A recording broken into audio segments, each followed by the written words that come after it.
Bag میں دونوں mobiles تھے میرے، والیٹ تھا، کریڈٹ کارڈز اور جو بھی کارڈز وغیرہ ہوتے ہیں وہ سب تھے. اس کے علاوہ میری رنگز تھیں.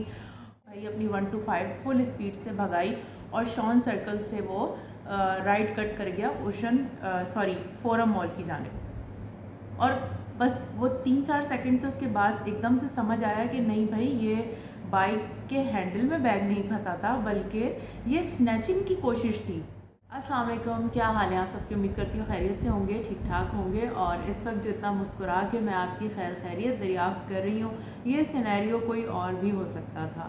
اس وقت میں پریشانی میں بھی ہو سکتی تھی، اور جب آپ پریشانی میں ہوتے ہیں تو پھر آپ کو کچھ بھی اچھا نہیں لگتا، خاص طور پر بات چیت کرنا تو بالکل آپ گوارا نہیں کرتے.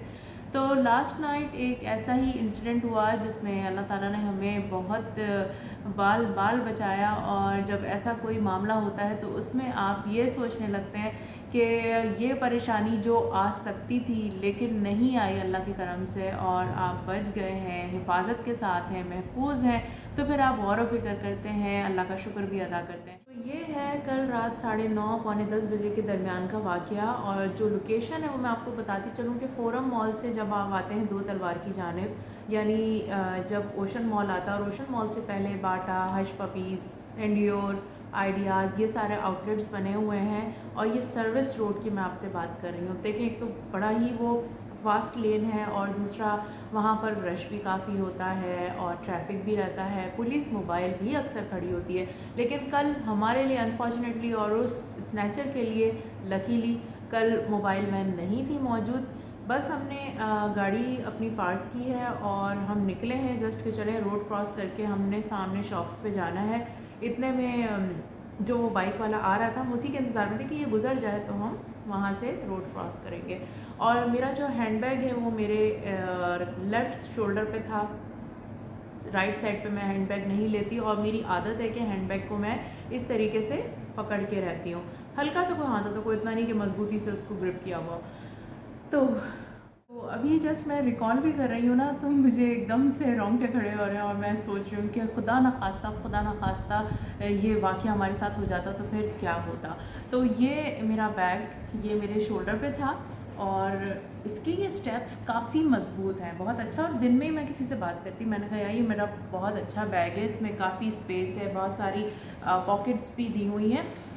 یہ یہاں سے آپ دیکھ سکتے ہیں کہ یہ میرے شولڈر پہ ایسے تھا، اور اس نے جب وہ مجھ سے کھینچا ہے تو یہ سٹیپ یہاں سے نکل گیا. چونکہ میں نے اسے اس طریقے سے پکڑا ہوا تھا، اور میں یہ سمجھی کہ شاید یہ بائک والے کے ہینڈل میں بیگ میرا اٹکا ہے، اور اس نے جس فورس کے ساتھ یہ کھینچا تھا تو سٹیپس تو نکلنے ہی تھے، اس کے پیچھے والا سٹیپ بھی لوز ہو گیا، آگے والا تو بالکل ہی نکل گیا، اور میں بیگ کو پکڑی رہ گئی. اور اس کی واردات چونکہ کامیاب نہیں ہو سکی تھی اور وہ ناکام ہوا تھا، تو اس نے بھائی اپنی 1 to 5 فل اسپیڈ سے بھگائی اور شان سرکل سے وہ رائٹ کٹ کر گیا فورم مال کی جانب. اور بس وہ 3-4 سیکنڈ تھے، اس کے بعد ایک دم سے سمجھ آیا کہ نہیں بھائی یہ بائک کے ہینڈل میں بیگ نہیں پھنسا تھا بلکہ یہ سنیچنگ کی کوشش تھی.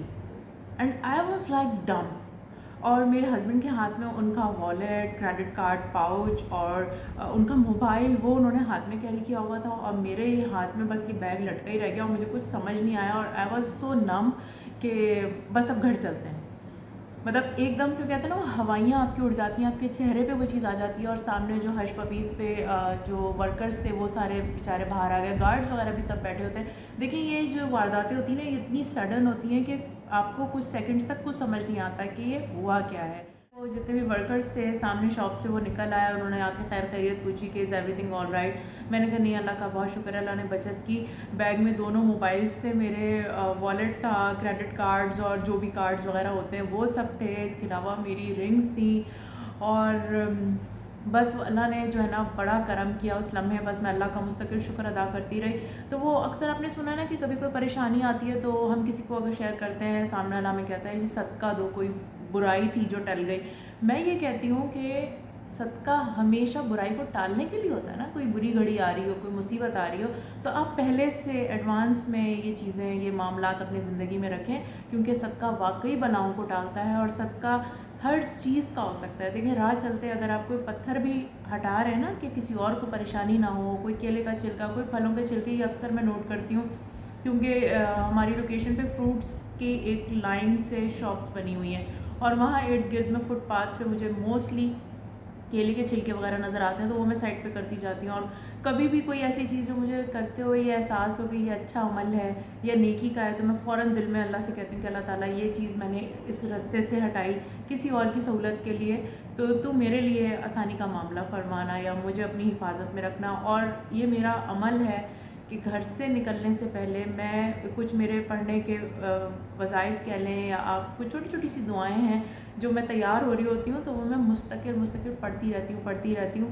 انہیں پڑھے بغیر میں گھر سے کسی صورت نہیں نکلتی جب تک وہ سارا کچھ میں نہ پڑھ لوں, چاہے مجھے دیر ہو رہی ہو یا کچھ ہو رہا ہو, پہلے میں وہ سب چیزیں پڑھتی ہوں. اور اچھی بات بتانا بھی صدقہ جاریہ ہوتا ہے, تو میں آپ کو بتا دیتی ہوں کہ میں کیا پڑھتی ہوں. میں 3 دفعہ درود شریف, اس کے بعد الحمد شریف یعنی سورہ فاتحہ, اس کے بعد آیت الکرسی, چاروں کل, اور اس کے بعد آخر میں بھی درود شریف. اور اس کے بعد میری عادت ہے ہمیشہ سے کہ میں اللہ تعالیٰ کو باقاعدہ, جیسے نا آپ ہم کلام ہوتے ہیں کہ اللہ تعالیٰ یہ میں نے اپنا گھر, جان و مال, اپنے پیاروں کی زندگیاں, ان کی صحت, سلامتیاں, ہر چیز تیرے حوالے کی, ان کی یہ تجھ پر امانت ہے اور تو امانت میں خیانت نہیں کرتا, تو سب سے بڑا امین ہے. میں نے تیری اور تیرے حبیب کی امانت میں اپنے گھر کو, اپنے جان مال, ہر چیز کو دیا, اس کی حفاظت رکھنا. اور یہ میں نے نوٹ کیا ہے کہ اکثر کبھی ایسا ہوتا ہے کہ کچھ مسائبس ہو جاتے ہیں زندگی میں. ایک واقعہ پہلے ہو چکا ہے وہ کبھی شیئر کروں گی, اس میں گھر میں ہر چیز موجود تھی الحمدللہ. ایسا لگا کہ جو بھی کوئی واردات کرنے آیا تو اس کو کچھ دکھائی ہی نہیں دیا, اور بہت چھوٹی چیز پر وہ مشکل ہماری ٹل گئی تھی, اور اس کے بعد اس کا ریپلیسمنٹ بھی اللہ نے ہمیں دے دیا تھا. تو یہ ہوتا ہے کہ جب آپ اللہ کو امانت دار بنا دیتے ہیں, اللہ کو اپنی چیز سونپ دیتے ہیں, تو پھر یہ ممکن ہی نہیں کہ آپ کو کوئی نقصان پہنچے گا. ایون گاڑی سے اترتے ہوئے بھی یہ میری عادت ہے کہ دعائیں جلدی سے پڑھیں اور اللہ کی حفاظت میں دے دیا, کیونکہ آپ کو پتہ ہے کہ اسٹریٹ کرائمز بھی کتنے زیادہ ہوتے ہیں. گاڑی کا ایک سائڈ مرر بھی اگر کوئی نکال کے لے جائے تو آپ سوچ لیں کہ اس میں بھی آپ کے ہزاروں روپے کا نقصان آپ کو ہو جاتا ہے. تو یہ چھوٹی چھوٹی چیزیں آپ اللہ کے ساتھ اپنا سودا کرتے ہوئے چلیں, اللہ سے لین دین رکھیں. ضروری نہیں ہے کہ آپ بہت زیادہ کوئی خرچ کریں. آپ کسی کو ایک کہتے ہیں نا کھجور بھی کھلا دیں تو وہ بھی صدقہ جاریہ ہے, کسی کو اچھا مشورہ دے دیں وہ بھی صدقہ جاریہ ہے, کسی سے پیار سے بات کر لیں, کسی کا دکھ شیئر کر لیں, یہ بھی صدقہ ہے. تو میرے ساتھ زندگی میں بہت واقعے ہوتے رہے ہیں, اس سے پہلے بے شمار میرے پاس جو ہے نا بہت سارے قصے کہانیاں ہیں, لیکن ابھی فی الحال میں آپ کو نہیں کچھ بھی سنا رہی. شاپنگ تو خیر پھر وہ جو کرنی تھی کر ہی لی, لیکن کچھ لمحے کے لیے جو ہے نا بس دماغ معاف ہو گیا تھا. تو میں آپ کو بھی یہی کہوں گی کہ جب بھی آپ گھر سے باہر نکلیں اپنی سراؤنڈنگس کا خاص خیال رکھیں. اب تو مجھے لگ رہا ہے کہ کوئی بائک والا پاس سے گزرا تو میں تو بالکل ایک دم سے وہ ہو جاؤں گی کہ کہیں یہ کوئی اسنیچر ہی تو نہیں ہے. بس اپنا بھی خیال رکھیں اور اپنی سراؤنڈنگس کا بہت زیادہ خیال رکھیں. اگر آپ گاڑی میں بھی ہیں تو بھی آپ چیک کرتے رہیں کیونکہ کوئی گاڑی آپ کو فالو تو نہیں کر رہی. اگر آپ سگنلس پہ رکے ہوئے ہیں اپنا موبائل فون نہ استعمال کریں, موبائل کو بیگ میں ہی رکھیں. اس کے علاوہ اگر آپ پیدل بھی کہیں جا رہے ہیں تو بھی آپ یہ چیک کرتے رہیں کوئی آپ کو فالو تو نہیں کر رہا. اپنی دھن میں مست ہو کے نہ چلیں, حالات بالکل بھی صحیح نہیں ہیں. اتنی بے روزگاری ہے, اتنی مہنگائی ہے کہ شاید لوگ برے کام کرنے پر مجبور ہیں. تو ایسا ہونا نہیں چاہیے, لیکن کبھی بھی کسی کے ساتھ کچھ بھی ہو سکتا ہے. تو صدقہ واقعی بلاؤں کو ٹالتا ہے. صدقہ دیتے رہیے, کسی کو ایک وقت کا کھانا ہی کھلا دیجئے اور یہ سوچ لیجئے کہ اللہ تعالیٰ اس کے بدلے آپ کی حفاظت کرے گا. دس از مائی روٹین. میں کچھ بھی کوئی بھی چھوٹے سے چھوٹا کوئی نیک عمل کروں, میں فوراً اللہ کے ساتھ ایک اپنا معاملہ جوڑ لیتی ہوں کہ اللہ تعالیٰ اس کے بدلے تو میرے والدین پر اپنا کرم کرنا, ہمارے والدین پہ اپنا رحم کرنا, ان کی صحت اور سلامتی والی زندگی رکھنا, ہمیں اچانک کسی ناگہانی آفت میں مت مبتلا کرنا, اور اللہ نہ کرے تیری طرف سے کوئی آزمائش اگر مل بھی جاتی ہے تو اس کا راستہ یا سد باب بھی تو ہی نکالنا اور ہمیں ہمت کے ساتھ کھڑے رکھنا. کیونکہ یہ زندگی ہے, ایسا ہو ہی نہیں سکتا کہ اس میں اپس اینڈ ڈاؤنز نہ آئیں, اس میں کوئی آپ کو آزمائش نہ ملے. اور ایک اور چیز کہ گھر سے جب بھی باہر نکلیں سیدھا قدم باہر نکالیں اور 3 دفعہ بسم اللہ توکلت علی اللہ لا حول ولا قوت الا باللہ العلی العظیم، یہ آپ 3 دفعہ پڑھ لیں۔ آپ یہ دیکھیں آپ کا دن بھی اچھا گزرے گا، آپ کو کوئی پریشانی بھی نہیں آئے گی، اور اس میں اللہ تعالیٰ آپ کی بھی حفاظت کرے گا، آپ کے گھر کی بھی حفاظت کرے گا۔ اس کو آپ روٹین بنا لیں۔ مجھے نہیں یاد کہ کبھی بھی میں گھر سے یہ پڑھے بغیر نکلی ہوں، چاہے میں دن میں 4 دفعہ گھر سے باہر نکلوں یا 1 دفعہ نکلوں، میں یہ لازمی پڑھتی ہوں۔ صرف ناٹ اپنے گھر سے، اگر میں کہیں اور بھی گئی ہوئی ہوں، امی کے گھر گئی ہوئی ہوں یا کسی اور کے گھر ہوں، وہاں سے نکلتے ہوئے بھی میری یہ عادت ہے کہ اس سے کیا ہوتا ہے کہ گھر والوں کی بھی حفاظت رہتی ہے، آپ کی بھی حفاظت رہتی ہے۔ ویسے تو بے شمار دعائیں ہیں، ہر کام کی دعائیں ہیں، لیکن جو بیسک چیز ہے نا وہ بہت چھوٹی چھوٹی سی دعائیں ہوتی ہیں، یہ آپ پڑھ کے، اور اگر گھر میں مرد حضرات ہیں اور وہ کام پہ جا رہے ہیں تو آپ ان کو گھر سے ودا کرتے ہوئے بھی یہ پڑھ کے ان پر دم کر دیجئے، تاکہ اللہ ان کی بھی حفاظت کرے اور پیچھے آپ کی اور جان و مال کی بھی حفاظت ہوتی رہے۔ بس یہ چھوٹی سی بات تھی جو آپ کے ساتھ شیئر کرنی تھی، اور نیکسٹ ولاگ شاپنگ والا وہ میں آپ کے ساتھ پھر کل شیئر کروں گی۔ ٹھیک ہے جی، اللہ حافظ، اجازت دیجیے۔